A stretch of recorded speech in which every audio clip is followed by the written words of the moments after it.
isang buwan 4,000. 4,000 ang hulugan namin sa kusina. Ngayon madadagdagan na naman. Wala naman tubo kung ano ng kusina. Pero syempre, at ang bagay pa rin yung nawala. Yung 90 na nawala na yung pang-ayos na yun nasa namin. 90 na yun na pang-ayos sa salisan. Yung decide ko diba.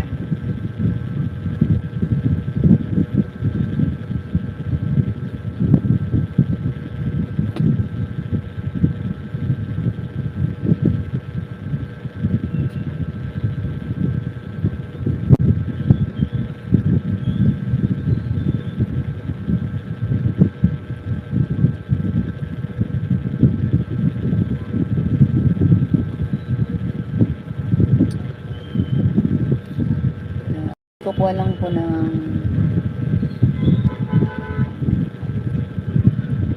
15 minutes po 1 hour lang po ang update lang natin kasi wala pang upload na video.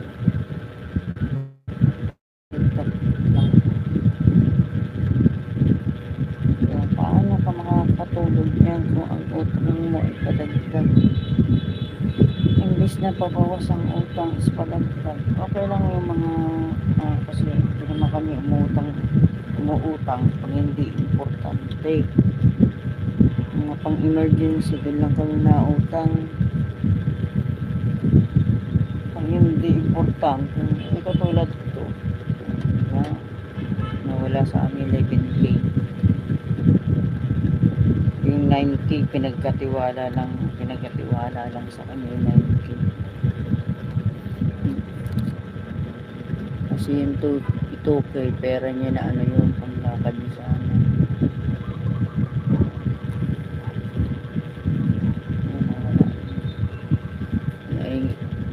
Kaya ingat po tayo ha. At naglipana na naman yung mga ano. Kasi kapal niya, original Adidas to ha. Original Adidas. Ano pa to? Bigay pa ng dating alaga ko. Buti na lang ang cellphone niyang dalawa is nandito. Sira na nga oh. Ano na rin oh. Cellphone niya nandito. Kaya kahit dukot-dukutin siguro kaya ganda. Buong kamay na nakapasok oh. Buong kamay na yun. Nagtataka rin siya ba't hindi daw niya naramdaman. Ewan ko anong klaseng ano yung hindi daw niya naramdaman. Hindi ko lang paano tulog yung ginawa niya. Kaya kayo kung nasa biyahe kayo at may dala kayo kaya matutulog sa biyahe. Idlip daw siya. Idlip, nakaipit lang yan. Awareness. Wag kayong matutulog lalo pag kayo ay nasa biyahe. Lalo kapag may dala-dala kayong ano, mahalagang gamit.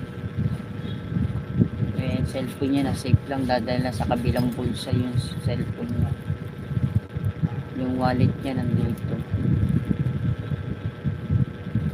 Bakit naman dito sa likod? At hindi dito sa likod nilagay yung wallet.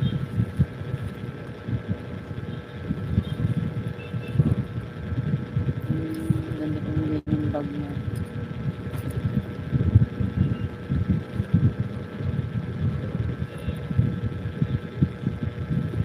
Kaya awareness lang ha. Ako nung kailan muntik na ako ma-scam sa chat. Pero hindi naman ako basa-basa magpapaps ng Gcash. Hindi ako basa pera, hindi ako basa-basa ng papadala ng Gcash. Pag papadala ko ng Gcash, binibidyo call ko muna kung sino yung papadalang ko. Yun yung padala ko sa sama. Binibidyo call ako. Hindi hindi ako tumatawag, bibidyo ko lang pag pumulis yung pera. Ganyan ako sa pag nagpapadala. Ano ko muna, sisigurado ko yung lalo pag ano na, pag dalawang zero na yung pinag-uusapan, nagpapadala. Okay lang yung panload-load lang. Ito tatlong zero ang nawala sa amin. 11k 11k ang nawala. 11k awareness, uso na naman yan.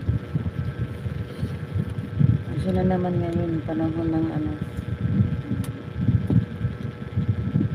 Miguel Shoutout, colorful rain. Diyos, nalaslasan si ano, si GM3, si Kuya Art, kagabi pag uwi niya. Napasama pa yung sabi ko sa kanyang, uwi ka. Ito ay sa kanya, umuwi ka ha. Uwi ko ay may asawa. Hindi porkit dire-diretso ang ano yun, may bahay kang uuwian. Umuwi ka sa kanya. Sa mapay sinabi ko, yung biro ko sa kanya na uwi ka ha. Uwi naman siya kasi nga wala silang day off. Pag ano yun, umuwi yun, tapos kinabukasan kadigay niya malis na, pumasok na. Wala namang problema kung pera namin yan. Wala namang problema. Yung problema, hindi namin pera yung mawala. Pera ng kumpanya, yung panggasolina, pambiling karton, pambali ng tao. Kaya namumblema siya. Sabi niya, paano pag bumali yung mga kasamahan niya? Siyempre, naasahan niya. Balihan pa man din yung Indonesia. Kaya inaano niya, kaya hindi rin gano'n nakatulog kagabi. Naalala din niya yung mga tauhan niya. Kasi yung pambali-bali. Pinaiikot niya lang yung, yung pera ng company. Yung pambiling gasolina, pambiling karton. 11k mo wala. Ang bilis. Hindi nga nakaano sa akin yun ng scammer. Hindi nga nakalusot kasi na ano agad, hindi naman ako nagpadala. Kasi busy ako. Busy rin ako ng time nung pinadala yung number ng Gcash. Kaya hindi siya napadala. Tsaka walang laki yung Gcash. Pero ito naman sa kanya. Kaya naman nangyari sa kanya. Tapos naman sa kanya talagang pera. Hindi nga ako nadali ng scam, siya naman ang nadali ng last bag siya. Sa ano yun, sa jeep, biyaheng ano, Avenida. Tinatanong ko sa kanya kung sa bus nangyari yung ganito. Napadescribe ko sa kanya. Hindi naman, nabi nga ng anak ko dapat daw pinablatter. Pablatter daw na nalaslasan siya kung saan lugar. Sabi ko, tinanong ko sa kanya kung ano niya yung tao, yung mukha yung mga hindi daw niya na ano, kasi nga hindi daw niya na ano yung mukha kasi nga nakaidlip nga siya sa biyahe. Ang naano niya lang daw ibang lalaki yata tapos yan daw maingay kukwentuhan. Sabi ko magkakasama yung ganun talaga, yung hindi sila lalakad mag-isa. Baka may sumunod. Yun yung sabi nga namin ng anak ko malamang natiktikan siya Kaya tinatanong ko nga sa kanya, nung nagbayad ka ba, sabi ko, nung nagbayad ka ba sa bus o sa jeep, wallet kasi yung wallet niya is dito andun yung pera nakaipit. Naka-separate, may naka-plastic pa doon kasi naka-plastic yung nakalabas lang doon yung pambali tsaka yung 2,000 niya. Yun ang nakalabas. Tapos naka-plastic yung pang sa gasolina. Sabi niya, ano daw yun.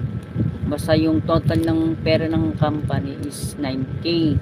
9k daw. Tapos may 2k pa siya tira kasi nanghiram siya sa amo niya ng panglisensya niya 3,000. bukod pa yung niram niya na nakaraan 5,000 na pang ano namin sa tubig. May utang pa sa 5,000 sa amin. 3,000 pang lisensya niya. Ngayon, nag-grocery daw siya. Buti daw, nabawasan na raw niya. Nag-grocery daw siya. May nabawasan na 1,000.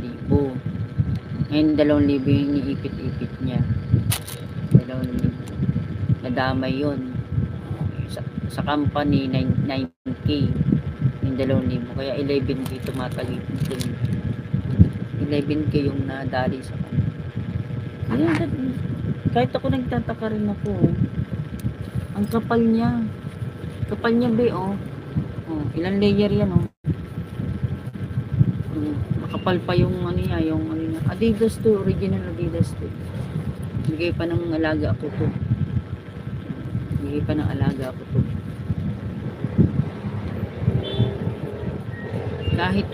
Kahit siya nagtataka siya, bakit hindi daw niya na ramdaman.